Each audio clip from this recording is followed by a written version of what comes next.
સાબરકાંઠા સહિત ગુજરાતભરમાં સ્થાનિક સ્વરાજની નગરપાલિકાની ચૂંટણી પૂરી થયા બાદ આજે નગરપાલિકાના પ્રમુખની વરણી કરાઈ, જે અંતર્ગત સાબરકાંઠા જિલ્લાની ત્રણેય નગરપાલિકાઓમાં ભાજપની સ્પષ્ટ બહુમતીથી જીત થઈ છે।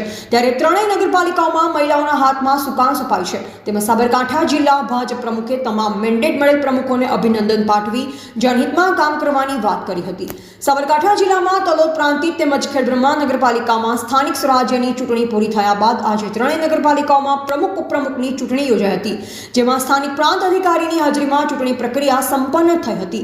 જો કે ભાજપ દ્વારા અપાયેલા મેન્ડેટના પગલે બિનહરીફ ચૂંટણી રહી હતી, જેમાં ખેડબ્રહ્મા નગરપાલિકામાં પ્રમુખ તરીકે પ્રિયંકાબેન કે ખરાડી તેમજ ઉપપ્રમુખ તરીકે રાજેન્દ્રસિંહ ચૌહાણની પસંદગી કરાઈ હતી।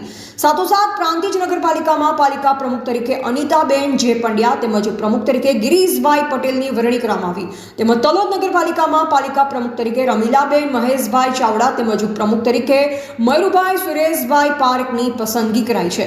જો કે ત્રણેય નગરપાલિકા ઉપર ભાજપનો ભગવો યથાવત રહ્યો છે, તેમજ અગાઉની ટર્મ કરતાં વધુ બહુમતીથી ત્રણેય પાલિકાઓમાં આ વખતે મહિલાઓના હાથમાં વહીવટી તંત્ર દ્વારા નક્કી કરાયેલ બેઠક મુજબ સત્તાનું સુકાન સોંપાયું છે। જો કે સાબરકાંઠા જિલ્લાની ખેડબ્રહ્મા, તલોદ તેમજ પ્રાંતિજ નગરપાલિકામાં આ વખતે અનુસૂચિત જનજાતિ તેમજ સામાન્ય બેઠક ઉપર મહિલા ઉમેદવારની પસંદગી કરાઈ છે। તેમજ વહીવટી તંત્ર દ્વારા ત્રણેય બેઠકો માટે ભાજપ દ્વારા મહિલાઓને મેન્ડેટ અપાતા તમામ પાલિકાઓમાં ખુશીની લાગણી ફેલાઈ છે। ત્યારે ખેડબ્રહ્મા નગરપાલિકામાં વોર્ડ નંબર 2ના ઉમેદવાર ડોક્ટર પ્રિયંકા ખરાડીને ખેડબ્રહ્મા નગરપાલિકા પ્રમુખ તરીકે અપાયું છે। જો કે પાલિકા પ્રમુખ તરીકે મેન્ડેટ અપાયા બાદ તેમને ખેડબ્રહ્મા નગરપાલિકા પ્રમુખ તરીકે જાહેર કર્યા હતા।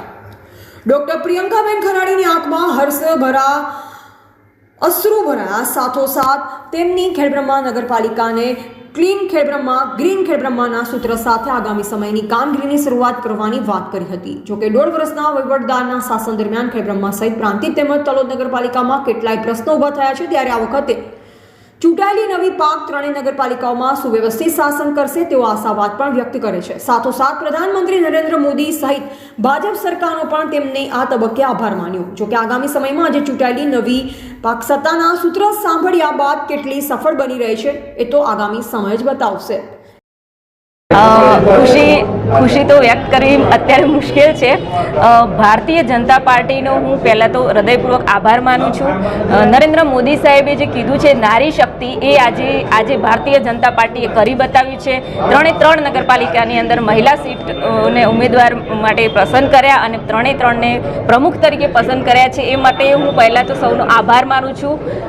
અને નારી શક્તિ જિંદાબાદ છે એ પ્રમાણે અમે ખેડબ્રહ્મા નગરપાલિકાની અંદર પણ સરસ સુવ્યવસ્થા જળવાઈ રહે એ પ્રમાણેના કાર્યો આગામી સમયમાં અમે કરવાના છીએ અને ખૂબ સારી રીતે અમે બધા કોર્પોરેટરો સાથે મળીને કામ કરીશું। ખાસ કરીને આવનાર સમયમાં ખેડબ્રહ્મા નગરપાલિકામાં કયા વિકાસના વેગોને પ્રાધાન્ય આપવામાં આવશે? સૌથી પહેલા મારું સૂત્ર છે ખેડબ્રહ્મા નગરપાલિકા માટે ક્લીન ખેડબ્રહ્મા ગ્રીન ખેડબ્રહ્મા, આનું અમે સૌથી પહેલા પાલન કરીશું। એ પછી ગટર વ્યવસ્થા છે, રોડ રસ્તાની વાત છે, પાણીની વ્યવસ્થા છે, એ બધી જ વ્યવસ્થાઓ માટે અમે કાર્યરત થઈશું અને આગામી સમયમાં લોકોને મુશ્કેલી ના પડે એ પ્રમાણે અમે કામ કરીશું।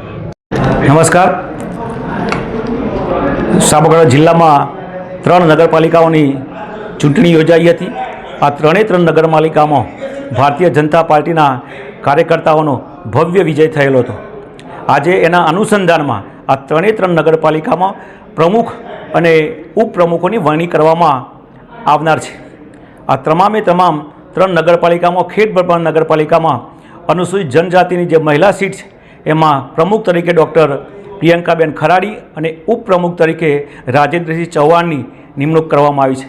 તે જ રીતે પ્રાંતિજ નગરપાલિકામાં જે સામાન્ય સ્ત્રી અનામત સી હતી તેમાં અનિતાબેન પંડ્યા પ્રમુખ તરીકે અને ઉપપ્રમુખ તરીકે ગિરીશભાઈ પટેલની વરણી કરવામાં આવી છે। તે જ રીતે તલોદ નગરપાલિકામાં અનામત એસસી સ્ત્રી હતી સીટ, એમાં રમીલાબેન ચાવડા અને ઉપપ્રમુખ તરીકે મયુરભાઈ પારેખની વરણી કરવામાં આવી છે। આ તમામ જે ચૂંટાયેલા પ્રમુખ અને ઉપપ્રમુખ છે એમને ભારતીય જનતા પાર્ટી વતીથી હું ખૂબ શુભેચ્છાઓ પાઠવું છું અને આવનારા સમયમાં જે પ્રજાએ ભારતીય જનતા પાર્ટીના કાર્યકર્તાઓ પાસે અપેક્ષા રાખી છે એ અપેક્ષાઓ પરિપૂર્ણ કરવા માટે અમે સૌ સજ્જ છીએ તેની ખાતરી આપું છું।